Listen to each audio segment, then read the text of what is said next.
तर मंडळी, आज आम्ही निघालो आहे सिंधुदुर्गमधील वालावल या ठिकाणी। आम्ही सकाळी 4:30 वाजता साताऱ्यामधून निघालो आणि तासोडी टोल नाका क्रॉस करून नाश्ता केला। स्वतःची कामे स्वतःच करावी असे म्हणत अभिने स्वतःच्या गाडीमध्ये स्वतःच पेट्रोल भरले। कराड क्रॉस केल्यानंतर काले पाचवड रस्त्याने आम्ही आमचा पुढचा प्रवास सुरू ठेवला।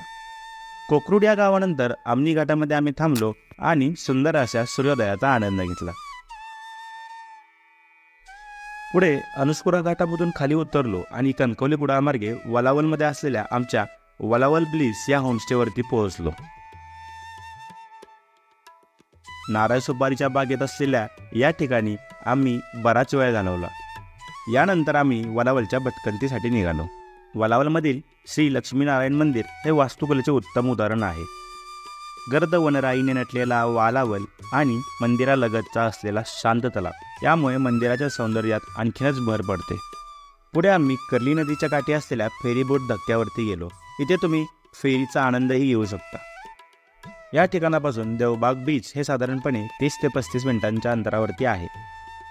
देवबागच्या किनाऱ्यावरती पोहोचल्यानंतर तिथेच आम्हाला हे आजोबा तुटलेले जाळे विणताना दिसले। त्यांच्याबरोबर काही गप्पा गोष्टी केल्या, नयनरम्य सूर्यास्ताचा अनुभव घेतला आणि वालावलच्या दिशेने निघालो।